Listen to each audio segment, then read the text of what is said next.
Hey everybody, it's Jason Blaha here, and today I want to talk to you guys a little bit about weight training as a therapeutic and mental health tool. So let me put on my +5 out of weaponsmithing, work on skilling my crafting a little bit, and let's talk about this. And of course, there's going to get a few people down there going to be like, who's Jason Blaha to talk about mental health? He's probably the crazy, most delusional person on the internet. And it's like, watch the 4,500 videos I have on this channel and come back and really tell me that. Come on, guys. Quit spending so much time worrying about what other people say about people and actually go look at what's currently available, what they say. All right. I think my approach on here is reasonably well balanced. I do have some showmanship and some fun, though. But on a more serious note with all of this, what we need to look at is multifold in nature. We have both the physiological effects, which does affect cognition and memory, and there's emerging scientific data on this. Then we have the other things that go on with resistance training. We have the ability to channel negative emotions into something positive, and then we have the overall mindset that goes with working towards long-term goals through weight training. Right? These are things that we need to look at with all this. And so when we start talking about physiology, and you look at all the scientific literature on various medical conditions, longevity, all-cause mortality, it has become extremely apparent with hundreds and hundreds of large studies at this point noting the actual physical health benefits of resistance training. Its effects on cancer rate, its effects on diabetes, the effects on osteoporosis and bone demineralization, all these things, they're there. But what's interesting is when we start looking at the mental faculties associated with it, degenerative diseases of the mind.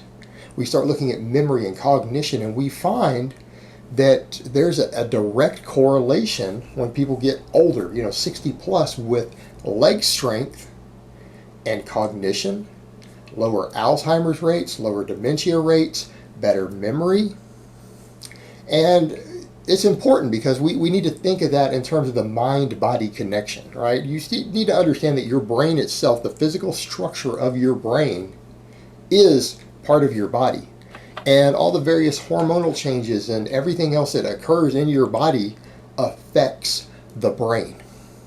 All right, and your brain's physical structure and the chemical things going on in it very much affect all of these things. They affect your cognition, memory, all of that. Well, that's part of mental health. And so if we know that there is an extremely high correlation between these things. Correlation doesn't always equal causation, mind you, but it's been noted pretty consistently that having stronger legs, and again, probably the most important muscles in the body when it comes to impacting things like blood markers and health markers and all this stuff, insulin sensitivity, right? The legs are the most important.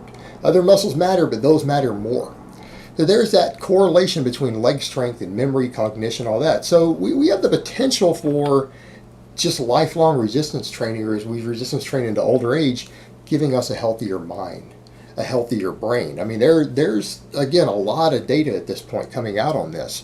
So it's interesting to look at and to understand it from that perspective. But then when we start looking at, how about younger people? We start looking at the short term.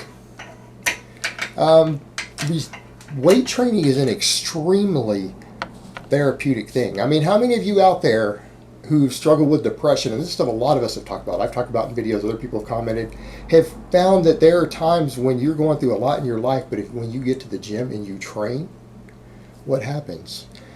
You can go to the gym sometimes and you have the whole weight of the world on your shoulders. You feel like some stress at work, some stress in your family life. Something else that's going on is there. It's this enormous burden sometimes, and you go get under a heavy bar and do some training, and what happens?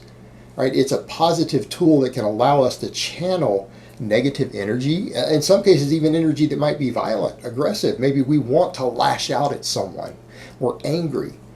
We channel that on an inanimate object, a piece of metal that we're not going to hurt. We're not even going to damage. We're not going to damage that bar, guys.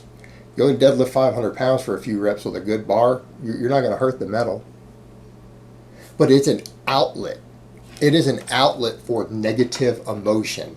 And furthermore, it's not just an outlet for negative emotion, it is a positive outlet for that negative emotion, because you are channeling that into something that is going to make you physically better, make you healthier.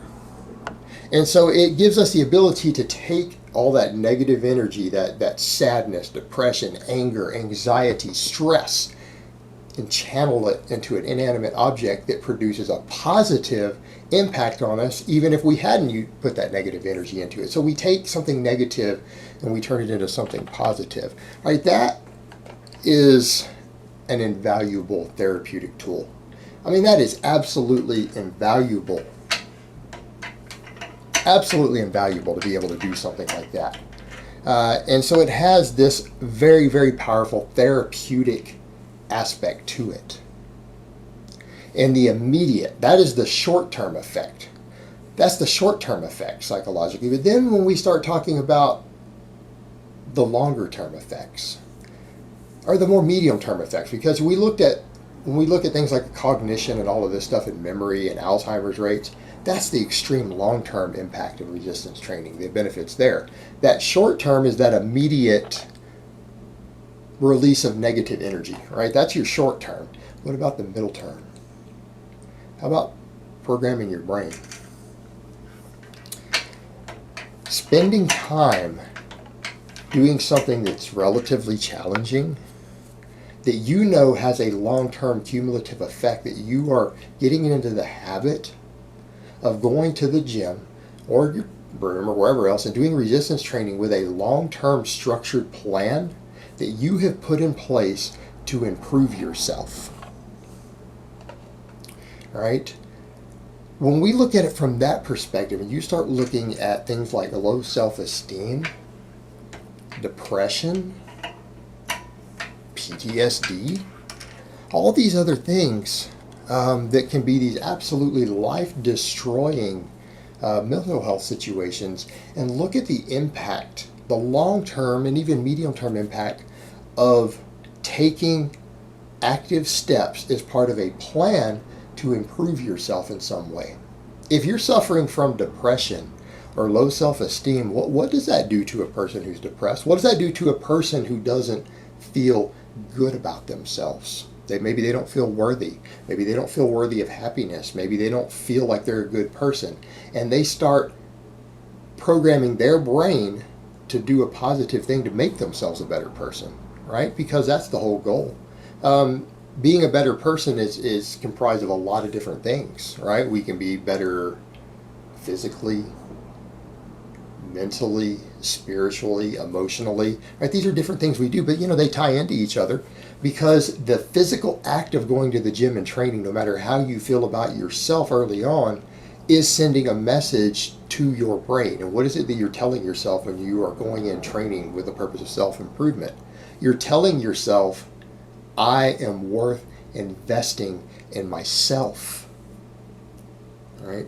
I am worth investing in myself, because that is what the act of training is. It is putting time and energy and investing time and energy into long-term self-improvement outcomes. And that's one of the biggest problems that people have when they're suffering from depression and self-esteem issues and everything else, is feeling not good enough. But what happens when you don't feel good enough, but you start putting effort into doing things that will make you a better person? It can make you start feeling better about yourself, can it?